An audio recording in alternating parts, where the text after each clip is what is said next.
This is Damian McNamara with Global Medical News Network at the American Society of Clinical Oncology meeting in Orlando, where Dr. Paul Nathan presented results of a study looking at more than 8,000 adult survivors of childhood cancer, and specifically at how many of them are following recommendations for surveillance and screening. He found that fewer than 12% are getting a colonoscopy as recommended within the past 5 years. Fewer than 27% had ever had a complete skin exam, and just slightly more than 46% had a mammogram. Dr. Nathan, can you tell me just what the take-home message is from your study that you presented today about the adult survivors of childhood cancers?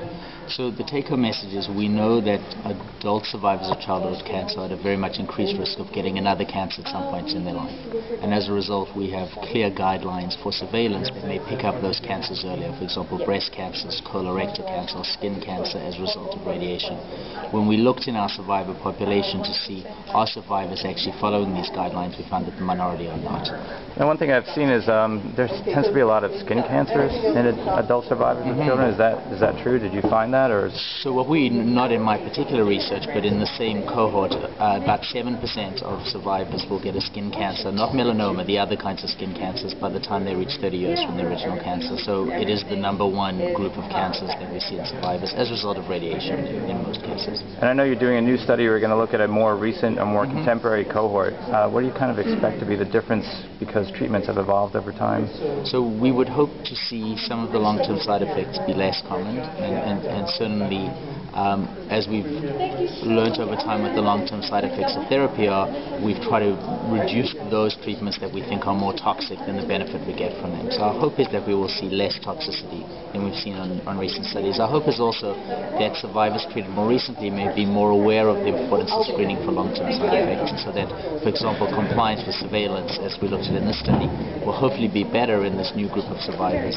They'll come back more often. And well, we're hoping that as oncologists we'll be better at educating them. You know, back in the 1970s and 80s, a lot of focus was just on cure at any cost. Now that cure rates are over 80% in pediatric cancer, there's a real focus on balancing toxicity and survival. And so there's a real push to try and reduce those toxicities. And one of those things is education. Teach your survivors about what they had and how to look after themselves long term. So what were you surprised about when you looked at your final results? I don't think we were surprised. I think we were disappointed. I think this portion of the study was given to survivors in 2002, 2003, so not that long ago. And we'd hoped by then, because there was already a fair bit of talk about the risk of second cancers, particularly second breast cancers, we hoped that survivors would be more compliant with the breast cancer screening guidelines. But less than half of them were actually compliant with our recommendation for annual mammograms. So that was disappointing. Okay, and are there any unanswered questions you still want to look at? There's lots of unanswered questions. I think the main one is, so what do we do about it? You know, it's all well and good to describe what we see in this population. Figuring out the interventions that will make a difference is going to be a fair bit harder, and several of my colleagues are looking at innovative ways of educating survivors or empowering survivors in order to increase their surveillance. Okay. And that's the direction this is all going. Thank you, Dr. Nathan. This has been Damian McNamara, Global Medical News Network.